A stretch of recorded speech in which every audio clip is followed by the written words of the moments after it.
Hi ప్రెగ్నెన్సీలో జున్ను తినాలనిపించింది. కానీ తినకూడదు కదా! అందుకనే కొబ్బరి జున్ను అయితే చేసుకున్నాను. ఫస్ట్ ఒక కొబ్బరికాయ తీసుకొని చుట్టూరు ఉన్న బ్రౌన్ పార్ట్ మొత్తం తీసేసి దాన్ని చిన్న చిన్న ముక్కల కింద చేసుకున్నాను. అది నాకైతే 2 కప్స్ అయితే వచ్చింది. దాన్ని ఫస్ట్ మిక్సీలో వేసేసి మెత్తగా పేస్ట్ చేసేసుకున్నాను.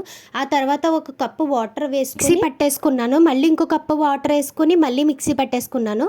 పట్టుకున్న తర్వాత దాన్నయితే ఫిల్టర్ చేసేసుకోవాలి.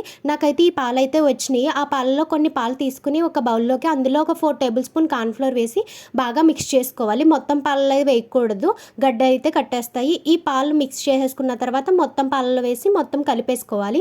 అందులో ఒక హాఫ్ కప్పు షుగర్ కూడా వేసుకుని బాగా మిక్స్ చేసేసుకున్న తర్వాత దాన్ని అయితే స్టవ్ మీద సిమ్లో పెట్టుకొని చేసుకోవాలి. ఈ ప్రాసెస్ మొత్తం సిమ్లో పెట్టుకుని మొత్తం కలుపుతూనే ఉండాలి. ఆఫ్ అయితే చేయకూడదు. నేను చూపిస్తున్నట్టు వచ్చిన తర్వాత స్టవ్ అయితే ఆఫ్ చేసేసుకుని ఒక బౌల్లోకి అయితే తీసేసుకోవాలి. మొత్తం చల్లారిన తర్వాత ఒక 2 అవర్స్ అయితే ఫ్రిడ్జ్లో పెట్టుకుని అప్పుడు సర్వ్ చేసుకుంటే చాలా అంటే చాలా టేస్టీగా ఉంటుంది.